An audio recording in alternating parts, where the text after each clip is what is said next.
अस्सलामु अलैकुम वरहमतुल्लाहि वबरकातुह। कैसे हैं आप लोग? अल्हम्दुलिल्लाह मैं खैर आफियत के साथ हूँ। उम्मीद करता हूँ आप लोग भी बखैर होंगे। चलिए शुरू करते हैं। आलमी हालात हाज़रा। आज 2 जून है।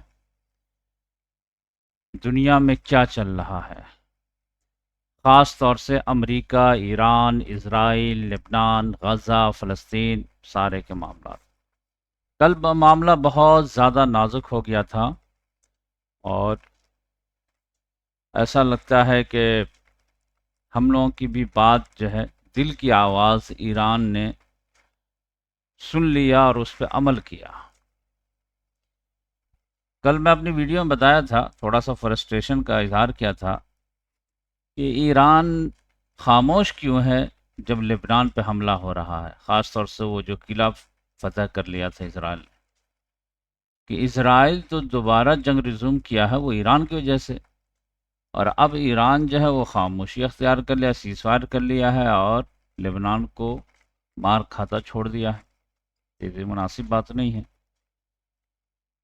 तो कल जो है अल्टीमेटम आया, तो इस लिहाज से समझिए कि बोलना पड़ता है और आवाज़ पहुँचे ना पहुँचे, लेकिन यह है कि हर आदमी को अपना फ़र्ज़ अदा करते रहना चाहिए। हुक्मरान जो है कहीं के भी हों वो आराम तलब होते हैं, उनको प्रेशर डालना पड़ता है। तो कल बहुत ज़्यादा नाजुक मामला हो गया था। मैं आप लोगों को बताता हूँ थोड़ा सा। देखिए हुआ क्या कि इधर इसराइल जो है तबाही मचाए हुए था लेबनान में, और वो बैरूत पर भी हमला की तैयारी कर रहा था। इतना आगे बढ़ गया था कि अब पूरा लेबनान ही को कैप्चर कर लेना है। वहां पर एवैक्यूएशन का ऑर्डर दे दिया था। इधर मामला यह था कि ईरान में और अमेरिका में झड़प शुरू हो गई। अब ईरान का कहना यह था, अमेरिका ने कहा कि जो है हम हमला किए हैं लेकिन सेल्फ डिफेंस में किए हैं। अब सेल्फ डिफेंस क्या है कि ईरान ने इसके एक ड्रोन को मार गिराया था, तो उसके सेल्फ डिफेंस में इसने कहा कि हमने इसके आइलैंड पर हमला किया। लेकिन ईरान का कहना यह था कि नहीं, पहले इन लोगों ने हमारे जो है एक आइलैंड पर हमला किया उसके जवाब में जो है हम लोगों ने इसके जो है एक जगह पर हमला किया। वो जगह कौन सी है उसको डिस्क्लोज नहीं किया, ज़्यादा यह है कि कुवैत पे हमला किया। उसके बाद इन लोगों ने फिर जो हमला जारी किया, तो उसमें हम लोग जो है एक ड्रोन को मार गिराए, लेकिन इन लोगों ने हमारे कई आइलैंड पे हमला कर दिया। तो इस तरह का मामला जो है चल रहा था कि दोनों तरफ से समझे कि ऑल आउट वॉर की तरफ जो है मामला जा रहा था। और ईरान जो है दो चीज़ से बहुत ज़्यादा फ्रस्ट्रेट है, ख़ास तौर से जो है लेबनान के मामला को लेकर के और यहाँ पर नेवल ब्लॉकेट को लेकर के। तो अब जो है ईरान ने कल एक लिहाज से अल्टीमेटम ही दे दिया कि अगर ये हमला वगैरह करोगे तो जाओ बातचीत बंद, अब हम बातचीत ही नहीं करेंगे। और दूसरी बात यह है कि अगर लेबनान पर हमला नहीं रोकोगे, ख़ास तौर से बैरूत पे, तो फिर हमारी लड़ाई इसराइल से भी होगी। और इसराइल के शुमाल में जो लोग रहते हैं उसको भी एवैक्यूएशन का ऑर्डर दे दिया कि फिर खाली कर दो, अब हम जो है जंग की तैयारी कर रहे हैं।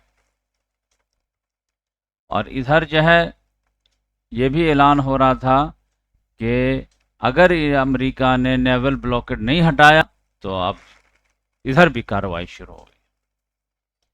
और ईरान के जो स्पीकर हैं मोहम्मद बाकर कालिबाफ, उसने लेबनान के स्पीकर से बात किया कि आप घबराइए नहीं, आप हम आपके साथ हैं।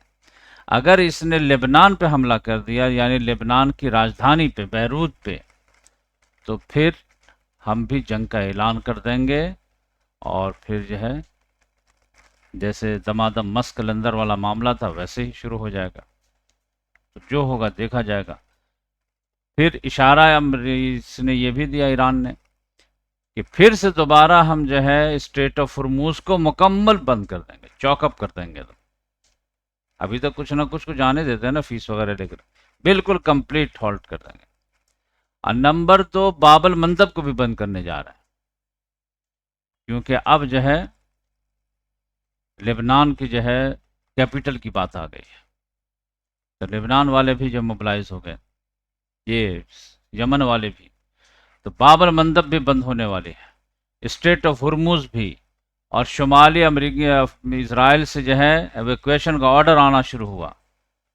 तो फिर जाकर के डोनाल्ड ट्रंप के जो है होश ठिकाने आए। शुरू में तो कहा कि निगोशिएशन से निकल गया, कोई बात नहीं, हम थोड़ा सा आराम ही कर लेंगे। लेकिन जब कहा कि ये सिर्फ निगोशिएशन वाली मामला नहीं है कि निगोशिएशन से हम अलग हो रहे हैं, यानी बातचीत अगर बंद होगी तो फिर जंग होगी। तो जब ये देखा कि तेवर है ईरान का, तो फिर उसने फ़ोन उठाया और फिर जो है कूल डाउन करने की कोशिश किया। और फिर जो है बेंजामिन नेतन्याहू से बात हुई है। बेंजामिन नेतन्याहू बात ही नहीं मान रहा था, तो उसको काफ़ी सख्त सुस्त कहा है, क्रेजी वगैरह ये सब का वर्ड भी इस्तेमाल किया है, और कहा है कि जो रास्ते में है फौजी उसको वापस बुलाओ और कंप्लीट हॉल्ट करो बैरूत पे। लेकिन यह है कि साउदर्न लेबनान में जो कुछ कर रहा है उसके बारे में उसने खामोशी अख्तियार की। तो इस लिहाज से बैरूत पे तो हमला नहीं हो रहा है, लेकिन साउदर्न इस पे जो है जनूबी लेबनान पे जो है वो हमला किए जा रहा है। और उसने एक और ऐलान किया कि हिजबुल्लाह से भी हमारी बात हुई है, और हमारा एक जो प्रपोज़ल पेश किया गया था फॉरेन मिनिस्टर मार्को रूबियो के ज़रिए से, तो उसको दोनों ने एग्री कर लिया है। दोनों ने क्या एग्री किया है कि प्रपोज़ल में ये था कि तुम लोग जहाँ पे हो वहीं पे पहले स्टॉप करो, म्यूचुअल स्टॉप करो हमला को, उसके बाद बात देखी जाएगी। तो हिजबुल्लाह भी तैयार हो गया, और ये अब हिजबुल्लाह को कैसे जो है इसने अप्रोच किया, कैसे बात किया, तो ये समझ जाइए कि वाशिंगटन में जो लेबनान की जो एम्बेसी है उसके थ्रू, यानी अमेरिका ने जो है वाशिंगटन में जो एम्बेसी उससे बात किया, एम्बेसी वाले ने जो अपने गवर्नमेंट के से जो बात किया, प्रेसिडेंट जोसेफ ऑन से बात किया, और जोसेफ ऑन ने जो है समझ जाइए कि हिजबुल्लाह के नुमाइंदे से बात किया इस तरह। तो अभी ये दोनों एग्री कर गए हैं, और बकिया जो है डोनाल्ड ट्रंप ने भी धमकी दिया इसको बेंजामिन नेतन्याहू को, तो वो भी जो है मानने पे मजबूर हुआ है। अब ये कैसे पता चल रहा है कि लगता कि शख्स कहा है, डांटा डपटा है, क्योंकि ईटामिर बिन गफीर जो है बौखलाया हुआ है कि बात नहीं माननी चाहिए थी, डोनाल्ड ट्रंप कौन होता है हमें डिक्टेट करने वाला, ये वो। और डोनाल्ड ट्रंप ने उसको धमकाया कि तुम बात ज़्यादा मत करो, अभी तुम बाहर हो जेल से, वो हमारी वजह से हो, तो तुम ग्रेटर इजराइल के ख्वाब वगैरह तो जाने दो, तुम जेल से बाहर हो हमारी वजह से, तो हम अगर साथ देते हैं तो हमारी बात भी मानो। तो अभी जंग रोको, तो इस लिहाज से समझ जाइए कि हॉल्ट तो किया है, लेकिन इतना फ्रेजाइल है, इतना नाजुक है कि कुछ नहीं कहा जा सकता है कि कब मामला ये एस्केलेट होगा। और मेरे जो मुस्तकिल सुनने वाले हैं वो जानते हैं कि मैं पहले दिन से कह रहा हूँ कि ये जो है जंग इतना आसान वाला मामला नहीं है। गरचे ईरान बेहतरीन दमखम दिखा रहा है, अच्छी पोजीशन में है, इस पर हम अल्लाह ताला का शुक्र भी अदा करते हैं, लेकिन यह है कि 2 दिन जो सही नहीं दिखाया था, लेबनान पर जो है हमला होता जा रहा था और ये खामोश थे, तो गुस्सा भी आया, तो कल मैं तनकीद भी किया, तो फिर जो है। और एक जगह मैं ख़बर पढ़ा हूँ कि ईरान ने लेबनान और गज़ा की भी बात किया है, तो जो बात सही है वो बात होनी चाहिए। अगर गज़ा की भी बात किया है कि लेबनान पे भी हमला रुकना चाहिए, गज़ा पे भी, तब तो समझिए कि ईरान के लिए तो हम लोग जो है 24 घंटा दुआ करने के लिए तैयार है। फ़लस्तीन कॉज को अपने साथ मिला ले तो उम्मत के हीरो ही हो जाएंगे, वरना ठीक है, एक मुसलमान अपने लिए लड़ रहा है, तो उसमें तो हम यही चाहेंगे कि जो है मुसलमान ही जीते, जालिम ही हारे। इसमें ईरान हक पे भी है, मजलूम भी है, और सब चीज़ है। तो दुनिया का हर इंसान जो है ईरान की तरफ फेवर कर रहा है, सिर्फ जालिम नेचर के लोग जो हैं वही अमेरिका इजराइल की तरफ है। मक्की अगर फ़लस्तीन को अगर साथ ले ले तब तो पूरी दुनिया के मुसलमान ही जो है उनको अपना हीरो बना लेंगे, जैसे कभी सलाउद्दीन अय्यूबी को लोग हीरो बना लिए थे वैसे। तो ईरान के लिए तो अच्छा मौका है कि बैतुल मक़दिस को आज़ाद करा पाते हैं या नहीं करा पाते हैं, देखने की बात है। अब ईरान के जो है सिंपैथी रखने वाले आ जाते हैं कमेंट्स में बात करने के लिए कि अरब क्या कर रहे हैं वो। अरे भाई, सलाउद्दीन अय्यूबी भी अगर ये सोचते रहते कि खलीफा बादशाह का क्या कर रहा है, वो क्या कर रहे हैं, ये कर रहे हैं, तो फिर कुछ नहीं होता। कोई एक मर्द मुजाहिद उठता है और फिर जो तकदीर उम्मत की बदल देता है। हिस्ट्री का मुताला वगैरह क्या कीजिए। सहाबा किराम में भी कुस्तुनतुनिया फतह होना था, सब अपने अपने बारी में जो है अपना अपना ट्राई करते थे। मोहम्मद बिन फाते भी जो है 21 साल या 23 साल का नौजवान फतह कर लिया। तो जिसको करना रहता है, जिसके किस्मत में बात रहती है, वो कर लेता है। तो ये इसके लिए जो है सारे लोगों का तैयार होना, तो फिर वो हिस्टोरिकल बात नहीं बनती है। तो कुदरत ने मौका दिया है तो कर ले, तो हिस्ट्री में एक नाम हो जाए कि एक मरतबा अरबों ने खोया तो कुर्दों ने हासिल किया, इस बार उस्मानियों ने खोया तो ईरानियों ने जो है उसको बुला के दिया। अतः बर्दगान साहब तो हथियार ही जमा करने में, खाली नुमाइश करने में लगे हुए कि हमारे ये हथियार हैं, वो हथियार हैं। हथियार चलाने के हौसला ही नहीं है। बस उनके निगाह बस सीरिया पे है कि सीरिया में से कुछ हिस्सा मिल जाए, आधा इसराइल ले ले, आधा हम ले लें, बस इसी में मस्त हैं। अब इसके बाद अगर बात की जाए तो रशिया यूक्रेन जंग के ताल्लुक से एक बड़ा मामला ये आया है कि रशिया अब जो है तेवर सख्त अपना लिया है। खास तौर से लैटविया को लगता है कि लपेटने में लेने वाला है। अब ये सब आर्टिकल में जो है अल्हम्दुलिल्लाह आजकल फटाफट जो है व्हाट्सएप ग्रुप पे शेयर कर रहा हूँ मैं। तो मैं तो सोच रहा हूँ कि मेरे व्हाट्सएप ग्रुप में बहुत सारे लोग कामकाज वाले भी होंगे और सिर्फ एक वीडियो को जो है वो बर्दाश्त कर पाते होंगे कि सुबह सुबह मिल जाए या दिन भर में तो मैं पूरे हालात जान लें। लेकिन मैं एक स्टूडेंट ग्रुप बनाना चाहता हूँ, व्हाट्सएप ग्रुप, जिसमें मैं जो भी आर्टिकल वगैरह मैं पढ़ूँ, लिखूँ, बोलूँ, तो उसको शेयर किया करूँ। और वो बहुत कीमती कीमती आर्टिकल रहते हैं। जैसे आज चाइना का और यूरोप के रिलेशन पे मैं एक आर्टिकल शेयर किया हूँ, फिर जो इथोपिया के इलेक्शन पे शेयर किया हूँ, बहुत सारे तो है। तो वो जो है आप लोग को अगर पसंद हो तो बताइएगा। तो यहाँ पर रशिया का मामला क्या हुआ है कि रशिया के एक ऑयल टैंकर को फ्रांस ने सीज कर लिया है अटलांटिक ओशन में। अभी बेचारा यहाँ से ऐसे चलाता रहता है, तो इस पे जो है रशिया भड़क गया है। और ख़ास तौर से इधर जो बाल्टिक स्टेट में ये ड्रोन वाला मामला चल ही रहा है। तो रशिया ने तो कहा कि आर्टिकल 5 पे जो है बहुत ज़्यादा उछलने की कोशिश मत करो कि हम जो रशिया जैसे हाथी को जो है गुस्सा दिला देंगे और गुस्सा में आएगा तो हमें जो है आर्टिकल 5 बचा लेगा, कोई बचाने नहीं आएगा। तो थोड़ा शांत बैठो। ही अभी छोटा छोटा ही फुदुकता बहुत है, लेकिन इसको जो धमकी दिया है, देखिए धमकी काम कर रहा है या नहीं कर रहा। तो इस लिहाज से रशिया के जो है अगर सब्र का पैमाना लबरेज हुआ तो फिर जो है वो इस यूक्रेन के बाद किसका नंबर, ये सब जो पूछते रहते हैं ना, तो ये लैटविया ही का नंबर आने वाला है। देखिएगा ये ज़्यादा उछलता रहता है। बकिया तो ठीक है, यूरोप वाले जो है उकसाते रहते हैं रशिया को, लेकिन रशिया अभी थोड़ा सब्र का जो है मुजाहरा कर रहा है। और अमेरिका इसमें तो जो है बिल्कुल तमाशा देख रहा है कि हमको कुछ करना नहीं है। बकिया इथोपिया में कल इलेक्शन हुआ, देखिए इसका रिज़ल्ट अभी तक आया नहीं है। आर्मीनिया में भी इलेक्शन हुआ, इसका भी रिज़ल्ट आया नहीं है। तो दोनों में जगह लग रहा है कि रूलिंग पार्टी ही की जीत होने वाली है। तो इस लिहाज से ज़्यादा मसला नहीं। तो ये चंद खबरें थी जो मैं सोचा आप लोगों से शेयर कर दूं। हाँ, और इंडिया की हालत जो है मामला गर्म हो रहा है। और ये जो लीक वाला जो मामला है, एग्ज़ाम जो है सही से नहीं हो रहा है, जिसकी वजह से स्टूडेंट की किस्मत डार्क हो गई है। और इससे एक बड़ा नुकसान ये होने वाला है कि स्टूडेंट वगैरह को अगर एतमाद उठ जाए कि पता नहीं एग्ज़ाम सही हो रहा नहीं हो रहा है, तो फिर वो मेहनत ही करना छोड़ देंगे। तो बहुत बड़ा खसारा हो जाएगा, बहुत बड़ा खसारा, आप अंदाज़ा ही नहीं कर सकते। ये 1990, 2000, 2005 वगैरह की दिहाई में मुसलमानों में एक बात आ गई थी कि मुसलमानों को तो नौकरी मिलती नहीं है, सरकारी नौकरी। तो लिहाजा मुसलमान पढ़ना ही छोड़ दिए थे। जब नौकरी मिलेगी ही नहीं, क्योंकि आमतौर से नौकरी के लिए पढ़ते, नौकरी मिलेगी नहीं तो पढ़ के फ़ायदा नहीं, क्या है। और उस टाइम में जो है वो प्राइवेट नौकरी की उतनी अहमियत थी नहीं। प्राइवेट नौकरी तो समझिए कि 1991 के बाद जो है जब मार्केट को ओपन किया गया तब ना हुई है। उससे पहले तो सरकारी नौकरी की वैल्यू थी। तो मुसलमानों को ये बात बैठ गई थी दिमाग में कि नौकरी तो मिलने वाली नहीं है, तो लिहाजा पढ़ेंगे, तो चलो जो छोटा मोटा कारोबार कर सकते हो करो।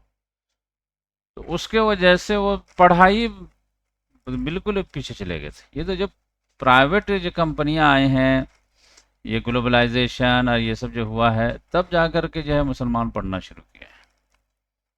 तो अब अगर ये तो समझिए कि एक कम्युनिटी का मामला था, ये अगर सारी कम्युनिटी पर ये हो जाए, बदइत्तेमादी नौजवानों में फैल जाए, और नौजवान बहुत ज़्यादा संजीदे तो होते नहीं हैं, अब बहुत ज़्यादा समझदार भी नहीं होते हैं, वो तो जज्बाती होते हैं, ठीक है, ग्रो कर रहे होते हैं। अब उनके दिमाग में जो है टीनेजर को बैठ जाके पढ़ने से फ़ायदा क्या है, नीट एग्जाम में पेपर तो लीक ही हो जाएगा, तो कोई तो मैनेज कर लिया होगा, तो कुछ किया होगा, तो वो तो मेहनत ही नहीं कर पाएंगे। अभी तो मेहनत ये है कि अगर मेहनत करेंगे तो कामयाब होंगे, नहीं करेंगे तो नहीं कामयाब। तो उसमें से भी जो है 10% 20% की मेहनत करते हैं। अगर ये कॉन्फिडेंस ही लूज हो जाए तब तो बहुत मुसीबत हो जाएगी। तो इसके लिए जो कॉकरोच पार्टी के जो समझ जाइए कि बानी हैं, जो अमेरिका में है, उसने कहा कि हम आ रहे हैं रिजिग्नेशन लेने के लिए एजुकेशन मिनिस्टर के 6 तारीख को। 6 तारीख को जैसे फ्लाइट लैंड करेगी, कितनी पब्लिक होगी उस पर, कैसे गवर्नमेंट उसको मैनेज करेगी, और ये वो देखने वाली बात होगी। तो मामला जो है हर जगह गर्म हो रहा है, बेरोज़गारी वगैरह बहुत बढ़ रही है, ये सारी चीज़ें। ख़ास तौर से ये तो मतलब खुद ही पाँव में कुल्हाड़ी मारने वाला मामला है कि मतलब एक एग्ज़ाम भी सही से नहीं करा पा रहे, कितना ज़्यादा करप्शन है। कह रहे हैं कि अब जो है फ़ौज जो है वो मतलब पेपर को यहाँ से वहाँ मुंतकिल करे। अरे भाई पेपर जो है लाने ले जाने में तो गड़बड़ी हुई नहीं है, गड़बड़ी तो ऑफिस में हो रही है। तो क्या फौजियों को ऑफिस में भी बैठा देंगे, क्लर्क बना देंगे? अब अगर फौजी यहाँ से यहाँ लेकर के चले गए, बम्बई से केरला लेके चले गए, चलिए, अब पता चला कि गड़बड़ी ऑफिस में हुई है, अब बाद में जो है पकड़ में बात आई तो फौजी भी बदनाम हो जाएंगे। तो ये तो सबको ही बदनाम करने वाली बात है। तो सिस्टम को सही करने की चीज़ है, करप्शन ही की वजह से तो कांग्रेस गई थी, करप्शन ही की वजह से ये भी परेशानी। यानी एक एग्ज़ाम सही नहीं करा पा रहे, मुझे ताज्जुब हो रहा है भाई। तो बहुत ही ज़्यादा ख़तरनाक मामला है। अब देखिए ये जो है मामला तूल पकड़ है, उसी में जो है फिर वो सारे लोग शामिल हो जाएंगे। मतलब जितने भी जॉबलेस हैं, गैस सिलेंडर जो हर महीने ही कुछ ना, कमर्शियल तो 3,000 पार हो गया। और केजरीवाल तो कह रहा था कि भाई वक्त आ गया है कि कोई पढ़ा लिखा प्राइम मिनिस्टर चाहिए, ये मेलोडी वेलोडी करने के चक्कर में पड़ गया है। तो देखिए 6 तारीख बहुत अहम है। अब उसको जो एयरपोर्ट ही से गिरफ्तार कर लिया जाए या ना, अब कर लेते हैं तब भी मसला रहेगा, और अगर नहीं करते हैं तभी मामला रहेगा। इधर अंजना ओम कश्यप ने यूट्यूबर वगैरह को जो है 2 कौड़ी के बता दी, उसकी वजह से यूट्यूबर सब जो है एकदम आग बबूला हो गए हैं। अब बताइए, हम लोगों को 2 कौड़ी के बोल दी, जबकि हम लोग जो है लोगों को एजुकेट करते हैं। तो हम लोग तो ज़्यादा मतलब इन्फ्लुएंसर नहीं हैं, लेकिन बड़े बड़े यूट्यूबर वगैरह हैं, लेकिन हम लोग छोटे मोटे हैं, लेकिन उससे तो ज़्यादा ही नॉलेज रखते हैं भाई। वो कैसे 40 कौड़ी वाले बोल दे, तो उसको सब लोग जवाब दे रहे हैं। वो है ही, उसको तो जहाँ वो बेचारी रिपोर्टिंग करने जाती है तो सब उसको जो है गोदी मीडिया चिल्लाने लगते हैं। तो आजकल जो मामला यह है कि सारे व्यूवर वगैरह जो है वो दूसरी तरफ शिफ्ट कर गए हैं, ये क्लासेस की तरफ, यूपीएससी वाले क्लासेस वगैरह की तरफ जो है वो लोग करंट अफेयर भी बढ़ाते हैं, और थोड़ा सा जो है पॉलिटिक्स वगैरह भी बता देते हैं, तो लोग समझते हैं कि ये लोग ईमानदार हैं।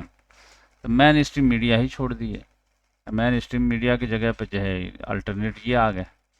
तो इस लिहाज से उन लोगों को जो तकलीफ़ हो रही है कि हम लोगों का इतना बड़ा सेटअप है फिर भी जो है व्यूअर नहीं है, और इन लोग जो है लैपटॉप पे बैठ करके जो है अकेले इतना कर देते हैं। तो भाई ये लोग सलाहियतमंद होते हैं और टॉपर हैं अपने अपने इस फील्ड के, वो लोग मेहनत कर रहे हैं और ईमानदारी से काम करते हैं, तो यकीनी बात है कि ये व्यूअर इतना आसानी से कुछ सुन आ जाते। व्यूअर जो है वो कंटेंट मजबूत रहता तभी वायरल होता है ना। वो एक वायरल अलग चीज़ है कि जो है एबनॉर्मल चीज़ वायरल हो जाती है, लेकिन पढ़ाई वाले मामले में तो मामला दम होगा तभी वायरल होगा, नहीं होगा तो नहीं होगा। तो इस लिहाज से जो है, अब जैसे हमारी वीडियो भी ज़्यादा नहीं चलती तो भाई ठीक है, कंटेंट में कमी है, तो हम लोग मेहनत करते हैं, हार कहाँ मान रहे हैं, लगे हुए हैं। लेकिन कंटेंट को दमदार बनाने की कोशिश कर रहे हैं। तो जो बात है वो है, लेकिन ये है कि अभी तक जो है हार तो नहीं माने हैं ना। अब इस लिहाज से देरी हो रही है कि भाई हम लोग इस फील्ड के नहीं हैं, नई फील्ड में कदम रखे हैं। तो यही कम बड़ा हौसले की बात तो कम है क्या, कि एक मौलाना होकर के करंट अफेयर की बात कर रहे हैं, वो भी आलमी करंट अफेयर। इंडिया की बात करना हो तो आधा घंटा में तैयार कर दें वीडियो। हाँ, अपने फील्ड में हम एक्सपर्ट हैं, इंशाल्लाह जब आएंगे तब देखिएगा छा जाएंगे इंशाल्लाह। हमारा जो है अपना है, सीरतुन नबी है, कुरान है, दीनी मामलात है। अभी तो दूसरे फील्ड में जो है तबा आजमाई कर रहे हैं, इस लिहाज से जो है मेहनत ज़्यादा लग रही है। लेकिन जब अपनी फील्ड की बात आएगी तो इंशाल्लाह जो है वो आप देखेंगे कि एक रिलायबल कंटेंट आपको मिलेगा इंशाल्लाह 1-2 साल के बाद। तो आज के लिए इतना काफ़ी है, फिर मिलेंगे इंशाल्लाह नेक्स्ट वीडियो में। हमारे एडिटर साहब नहीं आ पाए हैं, टिकट नहीं मिल पा रहा, सारे लोग घर गए हुए हैं। अब उधर से टिकट नहीं मिल रहा, पहले इधर से टिकट नहीं मिल रहा था, अब उधर से टिकट नहीं मिल रहा। तो अब जब आ जाएं, फैमिली भी नहीं है, मैं अकेला हूँ, तो मन भी नहीं लग रहा उतना।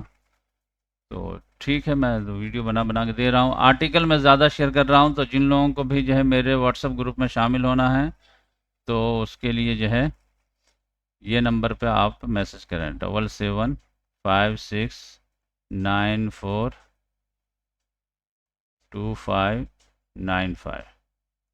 और इसके लिए तो समझिए फ़ीस है, 300 रुपये महीना फ़ीस है। तो फिर सारे आर्टिकल वगैरह मिलेंगे। वरना यह है कि जिनको सिर्फ आर्टिकल से दिलचस्पी है, तो मैं इंशाल्लाह जो है एक अलग ग्रुप बनाऊंगा, उसमें से आर्टिकल शेयर किया करूंगा, कीमती कीमती आर्टिकल इंशाल्लाह। जज़ाकल्लाह।